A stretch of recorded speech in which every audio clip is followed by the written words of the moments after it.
This news is sponsored by St. Joseph Senior Secondary School, Panapur, Kariyat, Bangra, Muzaffarpur.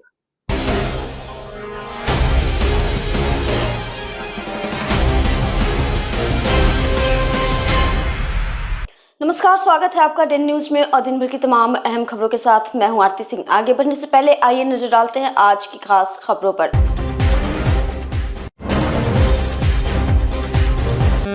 Chauhan जांच के दौरान सैफ जवान को लेकर भागा ट्रक चालक। 3 घंटे के बाद 10 किलोमीटर की दूरी से सैफ जवान को किया गया बरामद।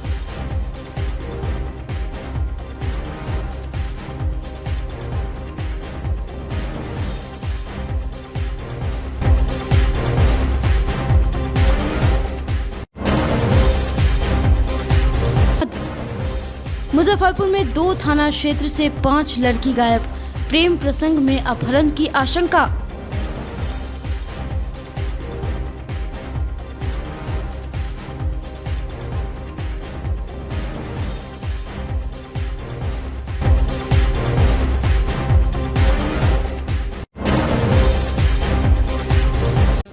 और ट्रेन के टॉयलेट में छुपाकर करते थे शराब की सप्लाई।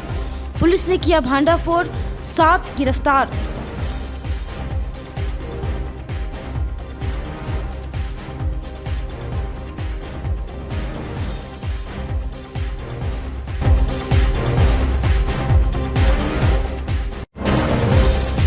तो ये थी सुर्खियां और अब खबरें विस्तार से। ये ट्रक की केबिन के अंदर घुसे डायल 112 के जवान कोट लेकर ट्रक चालक भाग निकला। घटना मंगलवार रात्रि की है। मामला सामने आने के बाद जिला पुलिस में हड़कंप मच गया है। वायरलेस के बाद सदर, करजा और तुर्की समेत अन्य थानों को अलर्ट कराया गया। घेराबंदी के दौरान करजा इलाके से ट्रक को पकड़कर डायल 112 के चालक को सकुशल बरामद किया गया। ट्रक का चालक गाड़ी से कूदकर फरार हो गया, लेकिन पुलिस ने खलासी को हिरासत में लिया है। उससे काजी मोहम्मदपुर थाने पर पूछताछ की जा रही है। इसके अलावा पकड़े गए ट्रक के कागजात की भी जांच की जा रही है। पुलिस सूत्रों की माने तो डायल 112 का चालक सैफ जवान है। वर्तमान में वह काजी मोहम्मदपुर थाना में डायल 112 की गाड़ी पर चालक के पद पर तैनात है। पहले पुलिस टीम अघोरिया बाजार पर वाहन चेकिंग कर रही थी। इसी दौरान ट्रक के अचानक ब्रेक लगाने से एक बाइक सवार जख्मी हो गया। जब तक पुलिस पहुंचती, ट्रक लेकर चालक भागने लगा। डायल 112 की टीम पावर हाउस चौक पर पुलिस पदाधिकारी और अन्य पुलिसकर्मियों के साथ उधर से गुजरने वाले वाहनों की जांच कर रही थी। इसी बीच वहां से वह ट्रक गुजर रहा था, जिसे जांच और चेकिंग के लिए रोका गया। पुलिस पदाधिकारी और अन्य पुलिसकर्मी बाहर से जांच और पूछताछ कर रहे थे। उक्त डायल 112 का चालक ट्रक के केबिन में घुसकर जांच करने लगा। इसी बीच ट्रक चालक गेट बंद कर ट्रक लेकर भागने लगा। वहां मौजूद अन्य पुलिसकर्मियों ने खदेड़ कर रोकना चाहा, लेकिन डायल 112 के चालक को लेकर ट्रक चालक भाग निकला। इसके बाद थाने को इसकी सूचना दी गई, फिर वायरलेस किया गया। इलाके में चर्चा है कि डायल 112 के चालक ने वसूली के लिए ट्रक के केबिन में घुसे थे। इसी दौरान दोनों के बीच नोकझोंक हुई। इसके बाद चालक उसको लेकर भाग निकला। फिलहाल पुलिस मामले की जांच कर रही है।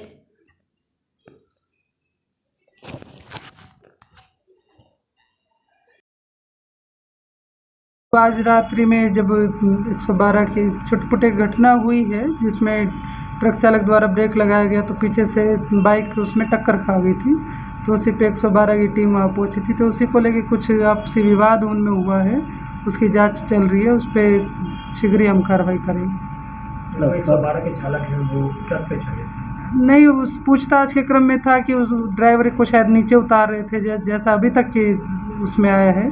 बाकी ये गहराई से थोड़ा जांच करेंगे तब हम कुछ कह पाएंगे। ट्रक को जब्त नहीं किया गया? जब्त नहीं किया गया है, क्योंकि ट्रक रुकवाया गया, ड्राइवर उतारा गया, तो ट्रक जहां था यथास्थिति वहीं बना हुआ है। किसी को धक्का वगैरह ये मार है? धक्का नहीं मारा था, इन्होंने ब्रेक लगाया तो पीछे आने वाली बाइक ट्रक से टकरा गई। इन्होंने किसी को धक्का नहीं मारा। चालक हिरासत में? चालक नहीं है, चालक ऑन द स्पॉट भाग गए थे, डर के मारे भागे। साथ में जो रहते हेल्पर है वो हैं, वो हिरासत में नहीं है। उनको पूछताछ के लिए रखा गया है कि क्या घटना हुई थी। पावर हाउस चौक से गौतमिया तक ले जाया गया सिपाही को। नहीं, वो सूचना ठीक नहीं।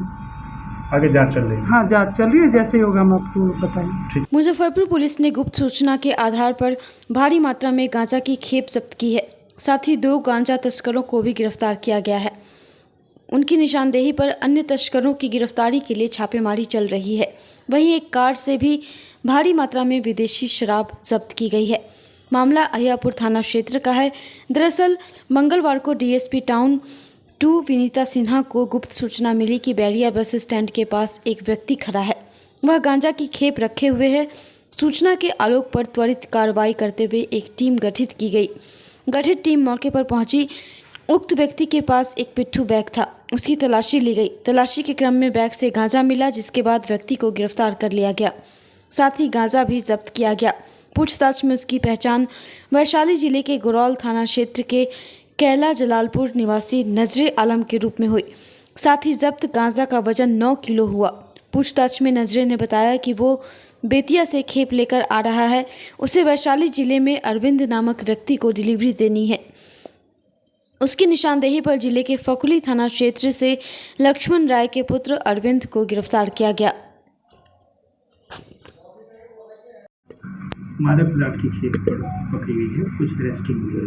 जी, दिनांक 24/6/2025 को गुप्त सूचना के आधार पर अहियापुर थाना क्षेत्र अंतर्गत जो बैरिया बस स्टैंड है उसके पास से जो हमारी थाना की स्पेशल टीम थी उनके द्वारा एक बैकपैक में रखे हुए 9.62 किलो गांजा को पकड़ा गया है, जिसमें जो गांजा के तस्कर हैं उसमें पहले अपराधी नजरे आलम पेशर अख्तर खलीफा साकिम कैला जलालपुर, और उनकी निशानदेही पर बताया गया कि जो खेप वो बेतिया से वैशाली के लिए लेकर आ रहे थे वो उनके द्वारा अरविंद कुमार के द्वारा उनसे मंगवाया गया था। और उनकी निशानदेही पर फकुली के पास से अरविंद कुमार पेशर लक्ष्मण राय साकिम बहादुरपुर दोनों थाना गरौल जिला वैशाली, इन दोनों को कल रात्रि में गिरफ्तार किया गया है। और इस पे अहियापुर थाना कांड संख्या 871/25 रजिस्टर करके आगे पर अनुसंधान किया जा रहा है, जिसमें हम लोग इसके बैकवर्ड और फॉरवर्ड लिंकेज दोनों पे काम कर रहे हैं। फॉरवर्ड लिंकेज में हमें अभी एक अपराधी इसमें ऑलरेडी गिरफ्तार हो चुका है, और बाकी भी टीम और जो जहाँ से इन लोगों ने मंगवाया है बेतिया में, उस पर भी अभी अनुसंधान जारी है। मुजफ्फरपुर के अहियापुर और सदर थाना क्षेत्र के अलग अलग मोहल्लों से 5 छात्राएं लापता हैं। उनके परिजनों ने अपहरण की आशंका जताते हुए एफआईआर दर्ज कराई है। पुलिस मोबाइल कॉल डिटेल के आधार पर उनकी तलाश में जुटी है। पुलिस ने भी माना है कि प्रेम प्रसंग में सभी लड़कियां गायब हुई हैं, जिसका सबसे बड़ा कारण सोशल मीडिया है। गायब में से 4 लड़कियां बालिग है, वहीं 1 लड़की नाबालिग है। एक लड़की ने तो वीडियो जारी कर अपहरण के मामले को झूठा बताया है। इन दिनों देखा जा रहा है कि सोशल मीडिया, इंस्टाग्राम और स्नैपचैट के माध्यम से लड़कियां लड़कों के जाल में आकर फरार हो रही हैं। मीनापुर थाना के मूल निवासी छात्रा के पिता ने पुलिस को बताया कि 16 जून को 18 वर्षीय पुत्री घर से अपना तमाम शैक्षणिक प्रमाण पत्र और 12,000 कैश लेकर गायब हो गई। पिता ने अपने ससुराल के गांव के आकाश कुमार पर पुत्री के अपहरण की आशंका जताई है। बताया है कि दोनों मोबाइल पर अक्सर बात करते थे। वहीं सीतामढ़ी के महिंदवाड़ा थाना इलाके के एक व्यक्ति ने पुलिस को बताया कि 17 वर्षीय पुत्री इंटर में पढ़ाई करती है। वह शहबाजपुर में किराए में पर रहने वाले एक युवक से मोबाइल पर बात करती थी। 20 जून से बेटी गायब है। आशंका है कि मोबाइल पर बात करने वाला युवक सिद्धार्थ कुमार ने बहला फुसलाकर उसका अपहरण किया है। अहियापुर के हरपर लाहौरी गांव में नानी के घर में पढ़ाई करने के लिए रह रही इंटर की छात्रा 22 जून से लापता है। उसके मामा ने पुलिस में केस दर्ज कराया है। पुलिस को एक मोबाइल नंबर देते हुए बताया कि छात्रा इसी नंबर पर अक्सर बात करती थी। सदर थाना के रामदयालु नगर निवासी एक महिला ने अपनी 17 वर्षीय पुत्री के अपहरण का केस दर्ज कराया है। पुलिस को बताया है कि 20 जून को वह बेटी को अकेले घर पर छोड़कर बाजार गई थी। लौटी तो पुत्री घर में नहीं थी। उसका कोई सुराग नहीं मिल रहा था। इधर सरैया की एक छात्रा सदर थाना के यादव नगर स्थित एक लाइब्रेरी में पढ़ने आती थी। 21 जून को वह वापस घर नहीं लौटी। विलंब होने पर घर वालों ने कॉल किया तो मोबाइल नहीं उठाया। तब परिजन लाइब्रेरी पहुंचे, वहां छात्रा का मोबाइल मिला। परिजनों ने अनहोनी की आशंका जताते हुए अपहरण का केस दर्ज कराया है। पुलिस यादव नगर का सीसीटीवी फुटेज खंगाल रही है। सदर और अय्यापुर से जून माह में 5 लड़कियों की जो लापता होने की बात है वो अलग अलग 5 कांड हैं।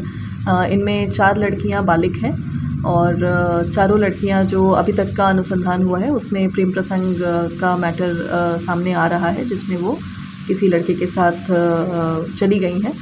सभी कांड में इसमें हम लोग जो तकनीकी अनुसंधान है और जो मैनुअल इनपुट है वो भी लगाया जा रहा है ताकि बरामदगी हो सके जल्दी से जल्दी। कुछ केसेस हैं जिसमें लड़कियां स्टेट के बाहर हैं, जो अभी हमारे अनुसंधान में आ रहा है, तो हम लोग उसमें बाहर स्पेशल टीम भी निकाल रहे हैं राज्य के बाहर से बरामदगी के लिए।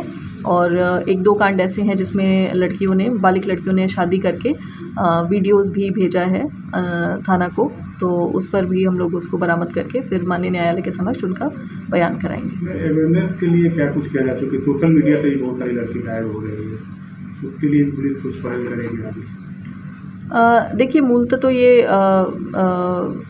एजुकेशन का मैटर है कि अगर इस चीज़ पे स्कूल्स और कॉलेजेस में भी अवेयरनेस हो कि जो प्रेम प्रसंग में वो भागती हैं तो क्या उनका लीगल एज है शादी करने का, क्योंकि बहुत बार हम लोग ऐसा भी देखते हैं कि प्रेम प्रसंग में जो लड़कियां भागती हैं वो नाबालिग रहती हैं और फिर शादी कर लेती हैं और हमें बाय लॉ जब काम करना पड़ता है तो उसमें जिनके साथ वो भागती हैं और ये सारी प्रक्रिया रहती है जिसमें गिरफ्तारी की जाती है, तो उसमें माता पिता को भी अपने बच्चों को इस चीज़ में शिक्षित करना चाहिए और स्कूल्स और कॉलेजेस को भी करना चाहिए।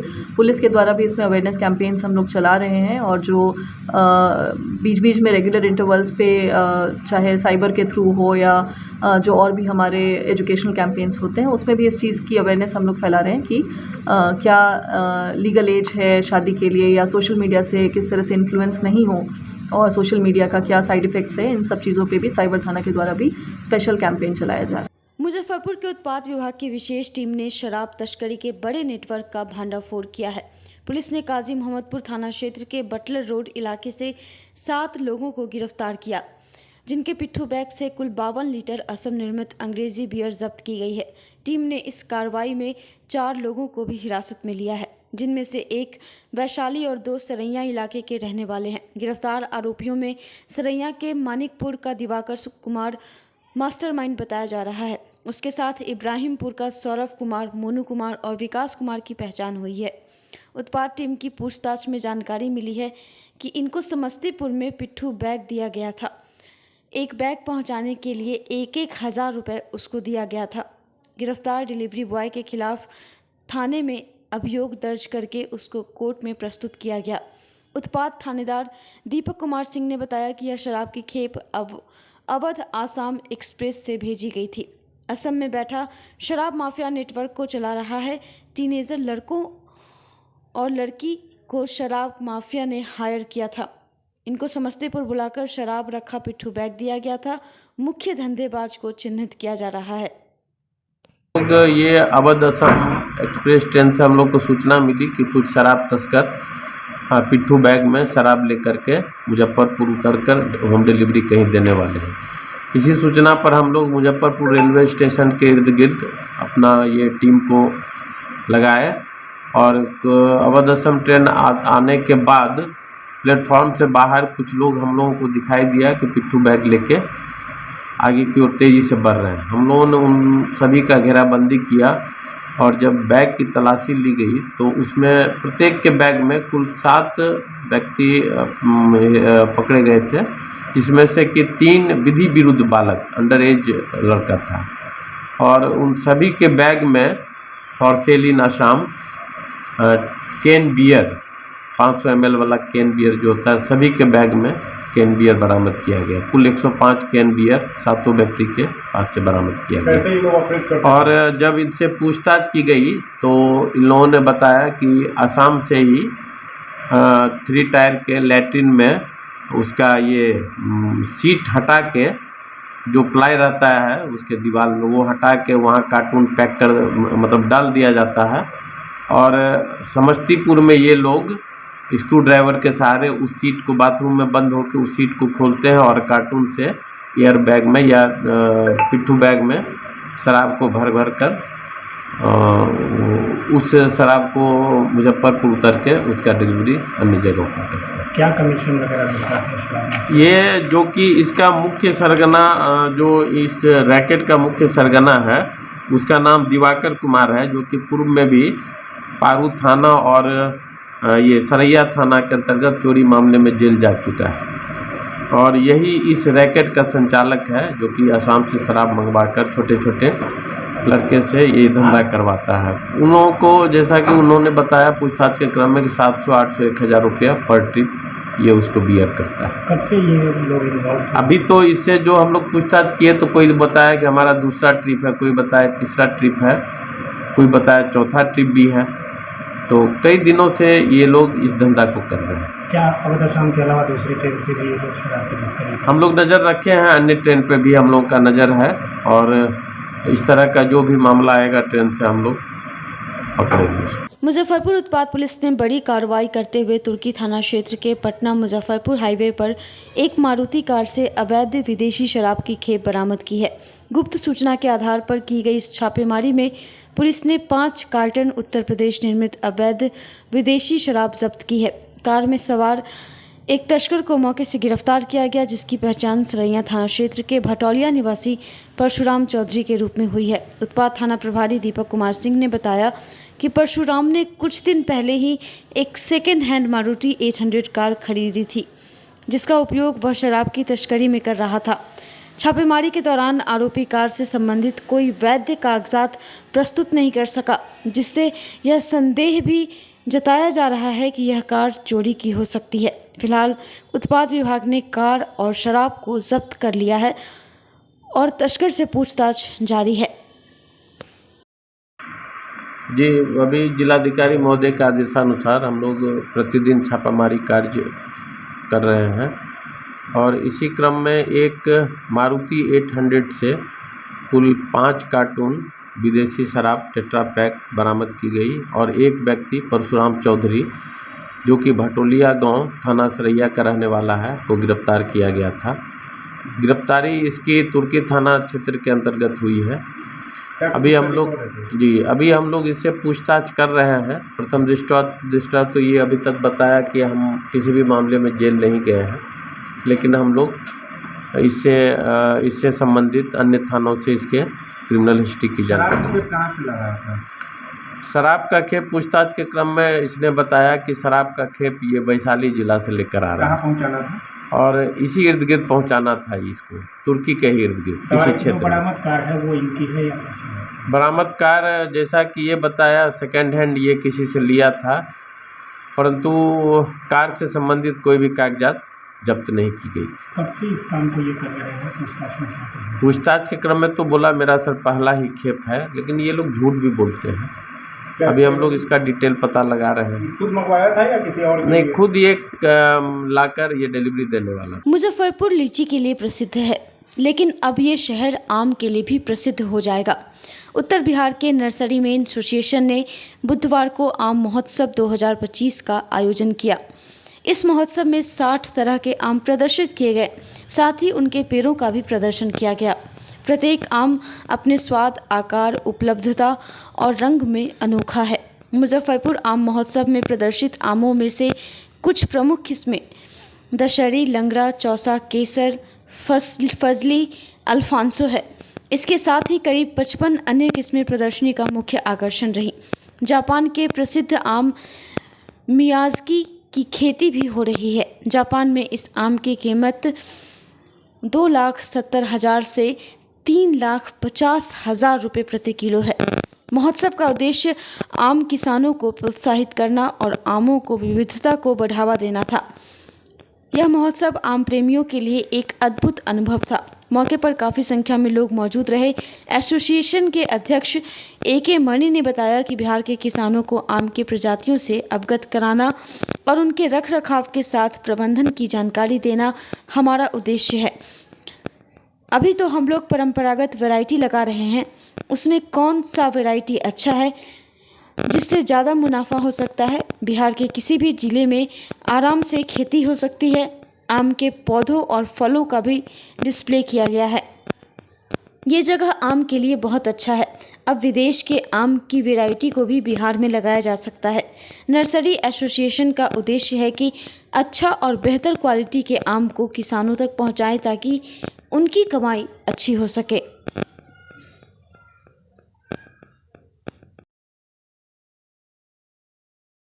कैसे जो है किसानों को लाभ मिलेगा, इसके लिए क्या?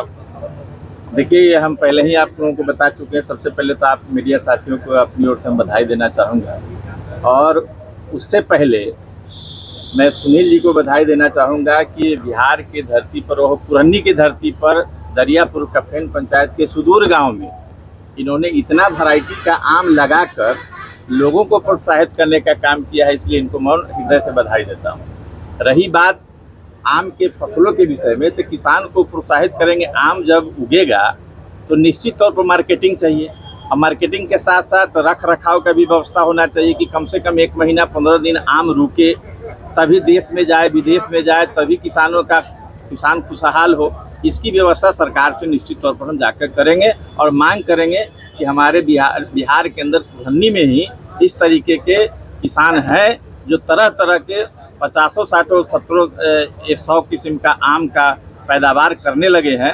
इनको मार्केटिंग भी चाहिए और रख रखाव का व्यवस्था भी चाहिए। बिहार में कई ऐसी प्रजाति है जो कि हो सकता है, लेकिन किसान उसको व्यावसायिक रूप से नहीं कर पाते हैं। अगर वो करे खेती तो इसका जो है लाभ कमा सकते हैं। इसके लिए देखिए, इसमें सबसे बड़ी चीज़ है कि प्रशिक्षण का आवश्यकता है। हम किसानों को प्रशिक्षित करेंगे और उनको प्रोत्साहित करेंगे।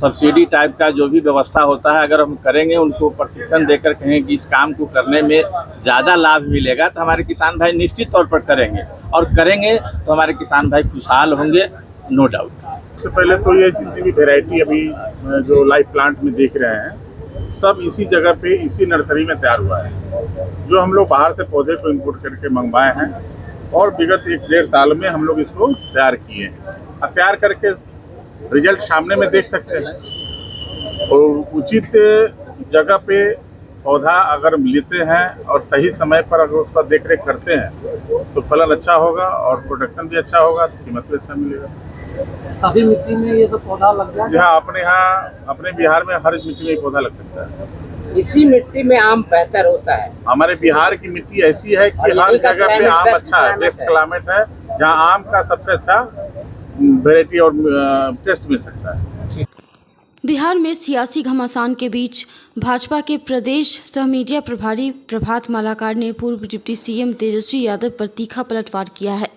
तेजस्वी के दामाद आयोग वाले बयान पर मालाकार ने कहा कि तेजस्वी को पहले अपने गिरेबान में झांकना चाहिए। उन्होंने तंज कसते हुए कहा कि तेजस्वी के शासनकाल में बिहार में साला प्रशासन चलता था। एक तरफ साधु यादव तो दूसरी तरफ सुभाष यादव का बोलबाला था। मालाकार ने नीतीश सरकार की हालिया नियुक्तियों का बचाव करते हुए कहा कि अनुसूचित आयोग में नियुक्त सभी सदस्य सामाजिक और राजनीतिक जीवन में सक्रिय रहे हैं। उन्होंने तेजस्वी पर निशाना साधते हुए सवाल उठाया, वह बताए कि क्या वे पार्टी चला रहे हैं या प्रॉपर्टी। आज लालू यादव राजद के अध्यक्ष हैं तो कल तेजस्वी होंगे। यह क्या परिवारवाद नहीं है? दरअसल बिहार विधानसभा चुनाव से पहले नीतीश सरकार ने कई बोर्ड और आयोगों का पुनर्गठन किया है। इसी कड़ी में अनुसूचित आयोग के अध्यक्ष पद पर केंद्रीय मंत्री चिराग पासवान के जीजा मृणाल पासवान को नियुक्त किया गया, जबकि उपाध्यक्ष की जिम्मेदारी केंद्रीय मंत्री जीतन राम मांझी के दामाद देवेंद्र कुमार को सौंपी गई। इन नियुक्तियों को लेकर तेजस्वी यादव ने सरकार पर कटाक्ष करते हुए इसे दामाद आयोग करार दिया था। देखिए, तेजस्वी यादव को पहले अपने गिरेबान में झांकना चाहिए कि वो बताएं कि जिनके पूर्वज के कार्यकाल में, उनके माता पिता के कार्यकाल में बिहार में साला प्रशासन चलता था, उस पर क्या बोलेंगे। एक तरफ साधु यादव, दूसरे तरफ सुभाष यादव। और अगर वो जिन आयोग में जो सदस्य बने उन पे अगर उंगली उठाते हैं तो किस पे उंगली उठा रहे हैं। आखिर अगर सायन कुणाल सदस्य बने हैं तो सायन कुणाल क्या धार्मिक और सामाजिक कार्यकर्ता है कि नहीं है। अगर देवेंद्र मांझी अगर सदस्य बने हैं, उपाध्यक्ष बने हैं, तो क्या वो सामाजिक जीवन व्यतीत कर रहे थे कि नहीं, राजनीतिक जीवन व्यतीत कर रहे थे कि नहीं। और चाहे वो मृणाल जी हो, जो बरसों बरस से सामाजिक और राजनीतिक गतिविधि में दिन रात लगे हुए, तो जो डिजर्व करता था उसको पद मिला। तो इसमें तेजस्वी के पेट में दर्द क्यों हो रहा है? आज आप बताइए कि 28 साल पहले भी वही अध्यक्ष और 28 साल बाद भी राष्ट्रीय जनता दल के लालू यादव अध्यक्ष। तो यह बताएं कि यह पार्टी चला रहे हैं कि प्रॉपर्टी चला रहे हैं? जो आज मैं अध्यक्ष, कल मेरा बेटा अध्यक्ष, उसके बाद मेरा पोता अध्यक्ष, तो ये तो पार्टी, आरजेडी तो कोई पार्टी नहीं है, आरजेडी तो प्रॉपर्टी है। और वही प्रॉपर्टी का निर्वहन लालू यादव आजीवन जीवित रहते हुए करेंगे, उसके बाद तेजस्वी यादव बनेंगे। तो ये लोग जिस पे उंगली उठा रहे हैं, पहले खुद गिरेबान में झांकना चाहिए कि हम क्या कर रहे हैं। जिस प्रकार परिवारवाद पे मोदी बोलते हैं, उसी में जीतन राम मांझी को देख लीजिए, तेज प्रताप चिराग पासवान को देख लीजिए, भी तो वही कर रहे हैं। नहीं, मैंने क्या कहा कि ये जो भी आयोग के सदस्य बने हैं या विधायक बने हैं या लोकसभा गए, सांभवी पे सवाल उठाते हैं लोग, अरुण जी पे सवाल उठाते हैं, तो लोग ये लोग क्या सामाजिक जीवन जी रहे थे कि नहीं, राजनीतिक जीवन जी रहे थे कि नहीं? कहाँ सामाजिक जीवन था, क्या था उसका संभावित? आपको यह जानकर हर्ष होना चाहिए कि पूरे देश भर में सबसे कम उम्र की कोई अगर महिला सांसद है तो वो सांभवी चौधरी, और उनको जनता के वोटों से जीत कर आई है। अशोक चौधरी के कारण टिकट मिला ना? नहीं, किसी के कारण, लेकिन जनता ने तो वोट दिया। वोट किसने दिया? जनता ने दिया, तब वो समस्तीपुर से सांसद हैं। आरक्षित सीट बिहार में तो लोकसभा और विधानसभा में आरक्षित सीट है, उसमें से एक लड़गी। नहीं, तो परिवारवाद का तो वही बात हो रहा है ना। मोदी जी जिस पर हमला करते थे परिवारवाद पे, वही मोदी में भी अलग पार्टी, भारतीय जनता पार्टी और एनडीए हमेशा परिवारवाद और वंशवाद के खिलाफ रही है। लेकिन जो लोग उसको डिजर्व करते हैं, उस पद को, जो लगातार उस क्षेत्र में घूम रहे हैं, काम कर रहे हैं, सामाजिक राजनीतिक जीवन जी रहे हैं, तो उनको पद मिलना गलत नहीं है। तो समस्तीपुर में उससे पहले नहीं घूम रही थी चुनाव। अरे तो जनता से जीती हुई उम्मीदवार है, वो लोकसभा की सांसद है और जनता ने उनको वोट दिया तब वो सांसद है। सामाजिक जीवन नहीं था, कहीं ना कहीं अशोक चौधरी के नाम पे टिकट मिला उनको, भी उसी के कारण पद मिला। देखिए, कोई भी व्यक्ति किसी न किसी का बेटी, किसी न किसी का बेटा, किसी न किसी का दामाद और किसी न किसी का बेटा होगा ही, लेकिन वो क्षेत्र में जाते हैं जब जनता उनको चुनती है, तभी वो लोकसभा, राज्यसभा या विधानसभा के सदस्य होते हैं। तो ब्रह्म कुमारी की प्रथम मुख्य प्रशासिका मातेश्वरी जगदम्बा सरस्वती का 60वां पुण्य स्मृति दिवस मंगलवार को आध्यात्मिक ज्ञान दिवस के रूप में मनाया गया। बिहार झारखंड की जोनल इंचार्ज राजयोगिनी बीके रानी दीदी ने कहा कि मम्मा का जीवन योगी और तपस्वी था। उन्होंने ज्ञान का स्वरूप बनकर आदर्श प्रस्तुत किया। कार्यक्रम में बीके सिमरन बहन ने गीत प्रस्तुत किया। समापन पर मम्मा की याद में भोग लगाया गया। माउंट आबू से आए प्रशासक सेवा प्रभाग के मुख्यालय संयोजक बीके हरीश भाई ने कहा कि प्रशासक सेवा प्रभाग की रैली बिहार के 9 जिलों मुजफ्फरपुर, अररिया, भागलपुर, मुंगेर, लखीसराय, जमुई, शेखपुरा, बेगूसराय, समस्तीपुर, दरभंगा और सहरसा होते हुए 6 जुलाई को सुपौल में संपन्न होगी।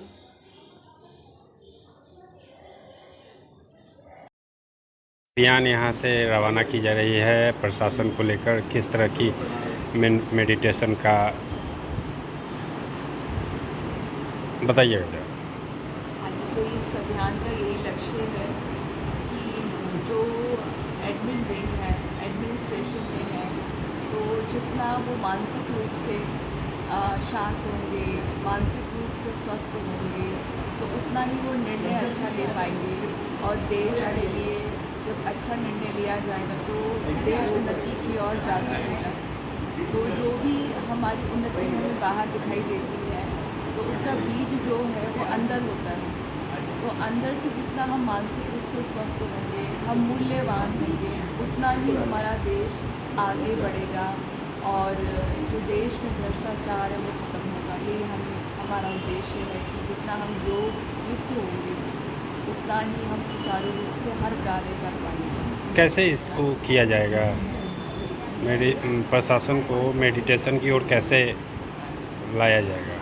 तो हम सहज कुछ उनको टूल्स देंगे, विधि बताएंगे, जिससे वो अपने रोज़मर्रा में अगर अपना 10 मिनट भी निकाल पाए, सुबह सुबह उठते ही अगर कुछ अच्छे विचारों से अपनी शुरुआत करें और 5 मिनट के लिए भी अगर वो मेडिटेशन कर पाए, तो सारे दिन जो मन अगर शांत रहकर स्वस्थ रहता है, तो अपने आप ही उसका असर कार्य पर पड़ता है और जो उनका ऑफिस होता है, कार्यालय होता है, उस वातावरण में भी उसका असर बहुत अधिक देखा जाता है और इससे हमारा देश अवश्य ही सशक्त हो जाता है। मैं संजय हूँ और मैं इस प्रशासक प्रभाग ब्रह्मा कुमारीज का स्थानीय समन्वयक हूँ, लोकल कोऑर्डिनेटर। और मैं 24 साल बिहार सरकार में एज एन एडमिनिस्ट्रेटर मैंने कार्य किया है और उससे पहले से मैं ब्रह्मा कुमारीश्वरी विद्यालय से जुड़ा हूँ। वर्तमान में मैं बी पार्ट में प्रशासनिक पदाधिकारियों को पढ़ाता हूँ। तो हमने ये महसूस किया है कि आजकल प्रशासनिक पदाधिकारी को आध्यात्मिकता की बहुत ज़रूरत है, क्योंकि आध्यात्मिकता के बिना वह जो विपरीत परिस्थितियां हैं उसको सामना करने की क्षमता वह अपने अंदर नहीं ला सकते हैं। तो सबसे सुंदर जो अस्त्र है जिससे कि आप आध्यात्मिकता से संपन्न हो सकते हैं वो है मेडिटेशन। तो मेडिटेशन के माध्यम से सुशासन और अनुशासन और मेडिटेशन के माध्यम से कर्म योग, यह टॉपिक लेकर के बिहार के 25 जिलों में हम सभी जा रहे हैं और इस सेवा को आगे बढ़ा रहे हैं। उम्मीद है कि प्रशासन को हमारा यह प्रयास पसंद आएगा और हम लोग प्रशासन में शुचिता और प्रशासन में कर्मयोग और सुशासन लाने में सफल होंगे। आज की खबरों में बस इतना ही। कल फिर मिलेंगे कुछ नई खबरों के साथ। तब तक के लिए हमारी न्यूज टीम को दीजिए इजाजत। नमस्कार। डीपीएस ग्रुप ऑफ इंस्टीट्यूशन आपके लिए सुनहरा अवसर लेकर आया है। अगर आप ANM, GNM, BS nursing, post basic BSc nursing, B pharma, D pharma, polytechnic, BBA, BCA, B.Ed, DLEd, MBA, MCA, PGDM, paramedical, B.Tech या BA LLB plus LLB, MSc nursing में करियर बनाना चाहते हैं तो हम आपके साथ हैं। मुजफ्फरपुर, सीतामढ़ी, चंपारण और झारखंड के रांची, दुमका, देवघर में हमारी 14 शाखाएं हैं जहां हम आपकी शिक्षा को प्राथमिकता देते हैं। हमारे पास बिहार स्टूडेंट क्रेडिट कार्ड और स्कॉलरशिप की विशेष सुविधाएं भी हैं। तो देर किस बात की? नामांकन के लिए तुरंत संपर्क करें 7643908777 पर। हम आपके उज्जवल भविष्य के लिए हमेशा तत्पर हैं। Saint Joseph senior secondary school, Panapur, Kariyat, Bangra, Muzaffarpur, affiliated to CBSE 10+2. Co-education. The school maintains a very efficient team of teachers equipped with physics, chemistry, biology, maths and computer lab. Career-oriented classes through counseling from Standard 6. Skill development through yoga, dance and music. Route-wise vehicle facilities available. Separate hostel facilities for boys and girls. School is always ahead in participating cultural, literacy and other similar activities both at city and state level. Our result in boards, IIT, PMT show our effort. Registration for admission is going on. Registration forms available on Lenin Chowk and Jan Chhapra also.